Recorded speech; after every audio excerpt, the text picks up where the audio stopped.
श्री सीतारामचंद्राभ्या नमः। वाल्मीकि रामायण अयोध्या कांड सर्ग 72 श्लोक 1 से 54। भरत को मिला दशरथ मरण व राम वनवास समाचार। सत्यं शिवम सुंदरम श्रीराम। श्रीमद्वाल्मीकीय रामायण। श्री सहित दिनकर बंस भूषण काम बहु छवि सोहई। नव अंबुधर बरगात अंबर पीत सुर मन मोहई। मुकुटांग दादी विचित्र भूषण अंग अंगन ही प्रति सजे। अंभोज नयन बिसाल उर्भुज धन्य नर निरखंतीजे। भरत अयोध्या लौटे थे कुशल पूछने, लेकिन कैकेयी के भवन में उन्हें ऐसा सत्य मिला जिसने सब कुछ बदल दिया। अयोध्या कांड सर्ग 72 श्लोक 1 से 54 भावनाओं का विस्फोट है। जय श्री राम। आज हम सुनेंगे वाल्मीकि रामायण अयोध्या कांड सर्ग 72 श्लोक 1 से 54, जहां भरत कैकेयी से मिलते हैं और पहली बार अयोध्या के महाविपत्तिभरे सत्य से परिचित होते हैं। पिछले भाग अयोध्या कांड सर्ग 71 श्लोक 1 से 46 में भरत ने अयोध्या की दुर्वस्था, सन्नाटा और शोभाहीन अवस्था देखकर सारथी से गहरे दुखभरे उद्गार व्यक्त किए थे। आज वाल्मीकि रामायण अयोध्या कांड सर्ग 72 श्लोक 1 से 54 में भरत का आंतरिक संसार पूरी तरह टूटता दिखाई देता है। पहले पिता के वियोग का आघात, फिर श्रीराम के वनगमन का समाचार। यह सर्ग भरत के चरित्र की धर्मनिष्ठा और निर्मल हृदय को अत्यंत तीव्र रूप में उजागर करता है। द्विसप्ततितमः सर्ग। भरत का कैकेयी के भवन में जाकर उसे प्रणाम करना, उसके द्वारा पिता के परलोकवास का समाचार पा दुखी हो विलाप करना तथा श्रीराम के विषय में पूछने पर कैकेयी द्वारा उनका श्रीराम के वनगमन के वृत्तांत से अवगत होना। अपश्यंस्तु ततस्तत्र पितरम पितुराले जगाम भरतो द्रष्टुमात्रम मातुराले एक। तदंतर पिता के घर में पिता को न देखकर भरत माता का दर्शन करने के लिए अपनी माता के महल में गए। एक अनुप्राप्तम तुतं दृष्ट्वा कैकेयी प्रोषितं सुतम उत्पपात तदा हृष्टा त्यक्त्वा सौवर्णमासन। दो अपने परदेश गए हुए पुत्र को घर आया देख उस समय कैकेयी हर्ष से भर गई और अपने सुवर्णमय आसन को छोड़ उछलकर खड़ी हो गई। दो सप्रविशैव धर्मात्मा स्वगृह श्री विवर्जितम भरतः प्रेक्ष्य जग्राह जन्याश्चूर्णो शुभौ। तीन धर्मात्मा भरत ने अपने उस घर में प्रवेश करके देखा कि सारा घर श्रीहीन हो रहा है। फिर उन्होंने माता के शुभ चरणों का स्पर्श किया। तीन तम मूर्धनि समुपाघ्राय परिष्वज्य यशस्विनम अंके भरत मारोप्य पृष्ठु समुपचक्र में। चार अपने यशस्वी पुत्र भरत को छाती से लगाकर कैकेयी ने उनका मस्तक सूंघा और उन्हें गोद में बिठाकर पूछना आरंभ किया। चार अद्यते कतिचिद् रात्र्यश्च्युत स्यारिक्वेश्मनः अपि नाद्वश्रमः शीघ्रं रथिनाप्ततस्तव। पांच बेटा, तुम्हें अपने नाना के घर से चले आज कितनी रातें व्यतीत हो गईं? तुम रथ के द्वारा बड़ी शीघ्रता के साथ आए हो। रास्ते में तुम्हें अधिक थकावट तो नहीं हुई? पांच आर्यकस्ते सुकुशली युधाजिन्मातुलस्तव प्रवासाच्च सुखम पुत्र सर्व में वक्तुमर्हसि। छः तुम्हारे नाना सकुशल तो हैं ना? तुम्हारे मामा युधाजित तो कुशल से हैं? बेटा, जब तुम यहां से गए थे तब से लेकर अब तक सुख से रहे हो ना?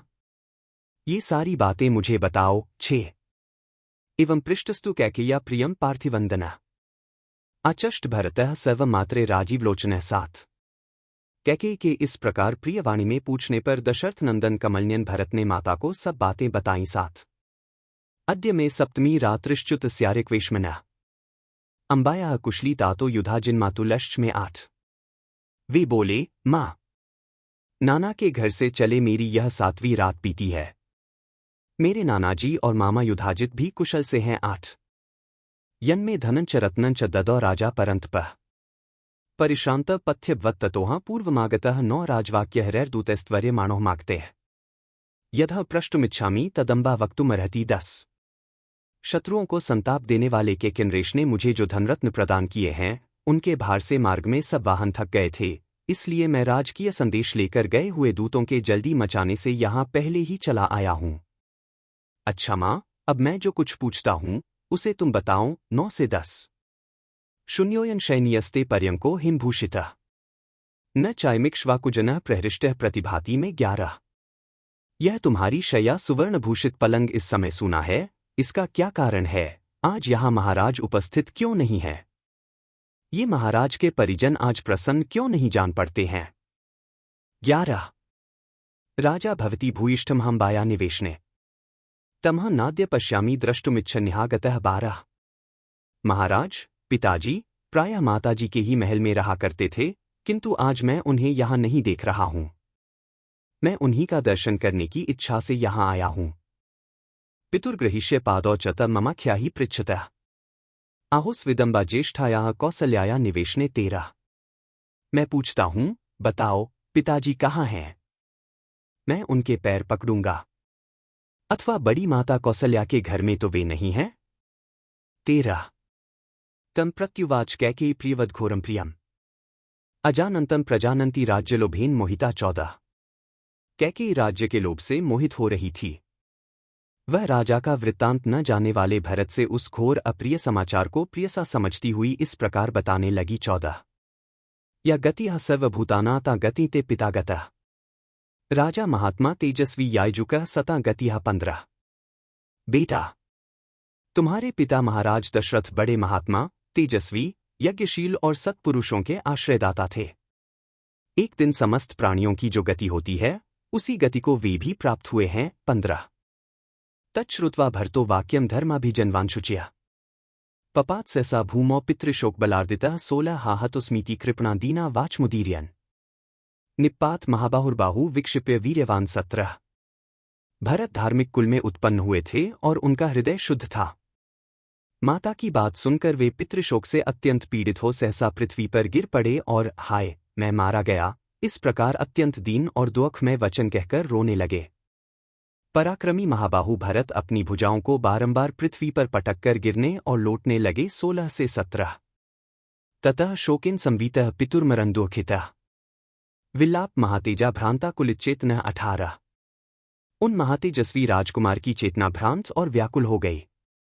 वे पिता की मृत्यु से दुखी और शोक से व्याकुलचित होकर विलाप करने लगे। 18 एतत् सुरुचिरम भाति पितुर्मे शयनपुरा शशिने वामलं रात्रौ गगनन्तोयदाते 19 तदिदन्न विभात्यद्य विहीनं तेन धीमता व्योमेव शशिना हीनं शुष्क इव सागरः 20 हाय, मेरे पिताजी की जो यह अत्यंत सुंदर शैया पहले शरतकाल की रात में चंद्रमा से सुशोभित होने वाले निर्मल आकाश की भांति शोभा पाती थी, वही यह आज उन्हीं बुद्धिमान महाराज से रहित होकर चंद्रमा से हीन आकाश और सूखे हुए समुद्र के समान श्रीहीन प्रतीत होती है। 19 से 20 बाष्पमुत्सृज्य कंठेन स्वात्मना परिपीडिता प्रच्छाद्य वदन श्रीमद्वस्त्रेण जयता वरः 21 विजय वीरों में श्रेष्ठ भरत अपने सुंदर मुखवस्त्र से ढककर अपने कंठ स्वर के साथ आंसू गिराकर मन ही मन अत्यंत पीड़ित हो पृथ्वी पर पड़कर विलाप करने लगे। 21 तमार्तम देव संकाशन समीक्ष्य पतितम भुवि निकृतमिव सालस्य स्कंधं परशुना वने 22 माता मातंग संकाशन चंद्रार्क सदृशं सुतम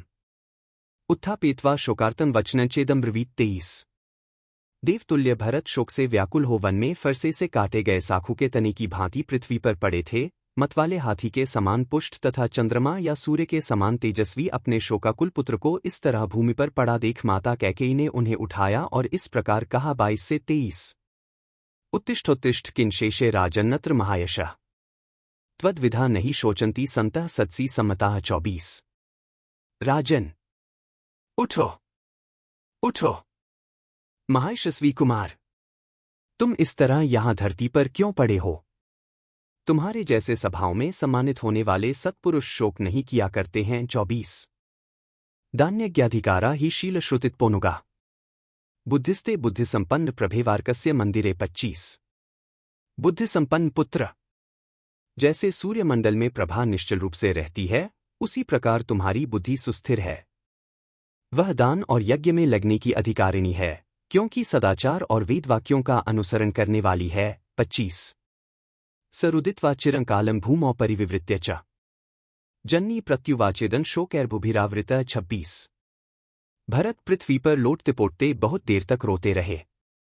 तत्पश्चात अधिकाधिक शोक से आकुल होकर वे माता से इस प्रकार बोले। 26 अभिषेक्ष्यति रामन्तु राजा यज्ञन्नु यक्ष्यते इत्यह कृत संकल्पो हृष्टो यात्राम्याशिषम 27 मैंने तो यह सोचा था कि महाराज श्री राम का राज्याभिषेक करेंगे और स्वयं यज्ञ का अनुष्ठान करेंगे, यही सोचकर मैंने बड़े हर्ष के साथ वहां से यात्रा की थी। 27 तदिदन्यन्यथा भूतं व्यवदीर्णं मनोमम पितरन यो न पश्यामि नित्यं प्रियहिते रतम 28 किंतु यहाँ आने पर सारी बातें मेरी आशा के विपरीत हो गईं। मेरा हृदय फटा जा रहा है, क्योंकि सदा अपने प्रिय और हित में लगे रहने वाले पिताजी को मैं नहीं देख रहा हूं। 28 अंब के नाट्यगाद राजा व्याधिना मयनाक्ते धन्य रामादय सवे यह पिता संस्कृत स्वयं। 29 माँ, महाराज को ऐसा कौन सा रोग हो गया था जिससे वे मेरे आने के पहले ही चल बसे? श्रीराम आदि सब भाई धन्य हैं जिन्होंने स्वयं उपस्थित रहकर पिताजी का अंत्येष्टि संस्कार किया। 29 न नूनमा महाराज प्राप्तं जानाति कीर्तिमान उपजिग्रत तुमा मूर्धनि तातः सन्नामे सत्वरम। 30 निश्चय ही मेरे पूज्य पिता यशस्वी महाराज को मेरे यहाँ आने का कुछ पता नहीं है, अन्यथा वे शीघ्र ही मेरे मस्तक को झुकाकर उसे प्यार से सूंघते। 30 कावा सपाण्य सुखस्पर्शस्तातस्या क्लिष्टकर्मणा यो हिमा रजसाध्वस्तं भीक्षणं परिमार्जति। 31 हा, अनायास ही महान कर्म करने वाले मेरे पिता का वह कोमल हाथ कहाँ है जिसका स्पर्श मेरे लिए बहुत ही सुखदायक था?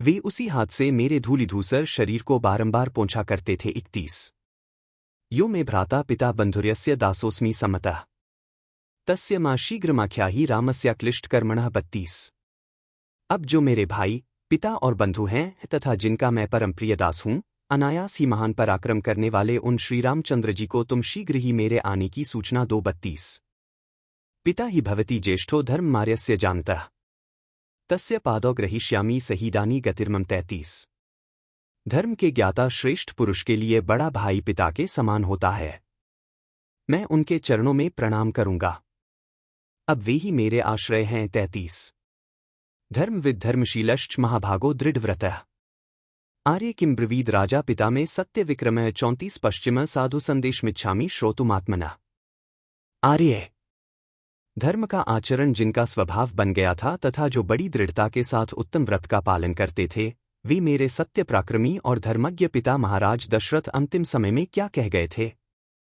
मेरे लिए जो उनका अंतिम संदेश हो उसे मैं सुनना चाहता हूं। 34:1-2 इति पृष्टा यथातत्वं कैकेयी वाक्यं ब्रवीत। 35 रामेति राजा विल्पन्हा सीते लक्ष्मणेति च स महात्मा परलोकं गतो मतिमता वरः। 36 भरत के इस प्रकार पूछने पर कैकेयी ने सब बात ठीक ठीक बता दी। वह कहने लगी, बेटा, बुद्धिमानों में श्रेष्ठ तुम्हारे महात्मा पिता महाराज ने हा राम, हा सीते, हा लक्ष्मण इस प्रकार विलाप करते हुए परलोक की यात्रा की थी। 35 से 36 इतिमा पश्चिमा वाचम व्याझार पितातव काल धर्मम परिक्षिप्तः पाशैरिव महागजय। 37 जैसे पाशों से बंधा हुआ महान गज विवश हो जाता है, उसी प्रकार काल धर्म के वशीभूत हुए तुम्हारे पिता ने अंतिम वचन इस प्रकार कहा था। 37 सिद्धार्थास्तु नरा राममागतं सह सीत्या लक्ष्मणं च महाबाहु द्रक्ष्यन्ति पुनरागतम। 38 जो लोग सीता के साथ पुनः लौटकर आए हुए महाबाहु श्रीराम और लक्ष्मण को देखेंगे, वे ही कृतार्थ होंगे। तच्छ्रुत्वा विश्सादैव द्वितीया प्रियशंसनाथ विषण्णवदनो भूत्वा भूयः पप्रच्छ मातरम। 39 माता के द्वारा यह दूसरी अप्रिय बात कही जाने पर भरत और भी दुखी ही हुए।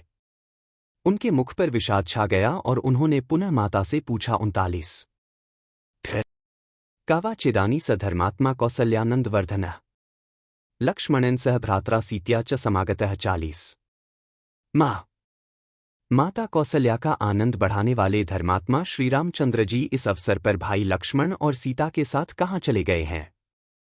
40 तथा पृष्टा यथान्यायमाख्यातुमुपचक्रमे मातास्य युगपदवाक्यम विप्रियम प्रियशंसया। 41 इस प्रकार पूछने पर उनकी माता कैकेयी ने एक साथ ही प्रिय बुद्धि से वह अप्रिय संवाद यथोचित रीति से सुनाना आरंभ किया। 41 सही राजसुतः पुत्र चीरवासा महावन दंडकान स वैदेह्या लक्ष्मणानुचरो गतः। 42 बेटा, राजकुमार श्रीराम वल्कल वस्त्र धारण करके सीता के साथ दंडकवन में चले गए हैं। लक्ष्मण ने भी उन्हीं का अनुसरण किया है। 42 तच्छ्रुत्वा भरतस्त्रस्तो भ्रातुश्चारित्र शंकया स्वस्य वंशस्य महात्म्यात् प्रष्टु समुपचक्रमे। 43 यह सुनकर भरत डर गए, उन्हें अपने भाई के चरित्र पर शंका हो आई। वे सोचने लगे श्रीराम कहीं धर्म से गिर तो नहीं गए। अपने वंश की महत्ता, धर्मप्रायणता का स्मरण करके वे कैकेयी से इस प्रकार पूछने लगे। 43 कच्चिन्न ब्राह्मणधन हृत रामेण कस्यचित् कच्च नाड्यो दरिद्रो व तेना पापो विहिंसितः 44। माँ, श्रीराम ने किसी कारणवश ब्राह्मण का धन तो नहीं हर लिया था? किसी निष्पाप धनी या दरिद्र की हत्या तो नहीं कर डाली थी? 44। कच्चिन्न परदारान व राजपुत्रोभिमन्यते कस्मात् स दंडकारण्ये भ्राता रामो विवासितः 45।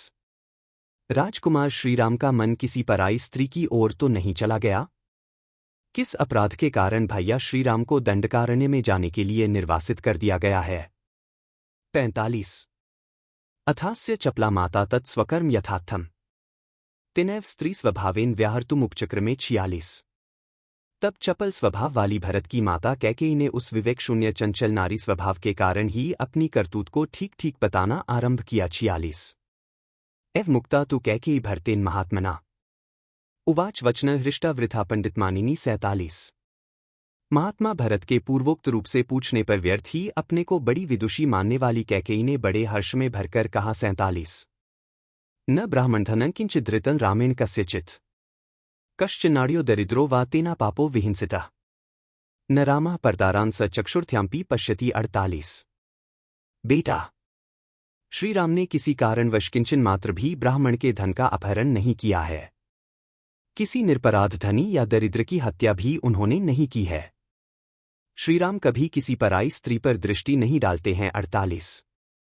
मया तु पुत्र श्रुत्वैव रामस्य अभिषेचन याचितस्ते पिता राज्यं रामस्य च विवासन् 49। बेटा, उनके वन में जाने का कारण इस प्रकार है, मैंने सुना था कि अयोध्या में श्रीराम का राज्याभिषेक होने जा रहा है, तब मैंने तुम्हारे पिता से तुम्हारे लिए राज्य और श्रीराम के लिए वनवास की प्रार्थना की। 49। सस्ववृत्ति समस्थाय पिता ते तथा क्रोध रामस्तु स सौमित्र्यः प्रेषितः स सीत्या 50 तम पश्यन् प्रियं पुत्रन् महीपालो महायशाः पुत्र शोक परिद्युनः पंचत्वमुप्पेदिवान 51।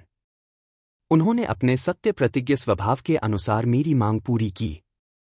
श्रीराम लक्ष्मण और सीता के साथ वन को भेज दिए गए, फिर अपने प्रिय पुत्र श्रीराम को न देखकर वे महायशस्वी महाराज पुत्र शोक से पीड़ित हो परलोकवासी हो गए। 50 से 51। त्वया त्विदानी धर्मज्ञ राजत्वमवलम्ब्यताम् त्वत्कृते ही मया सर्वमिदमेवं विधः कृतं 52। धर्मज्ञ, अब तुम राजपद स्वीकार करो, तुम्हारे लिए ही मैंने इस प्रकार से यह सब कुछ किया है। 52।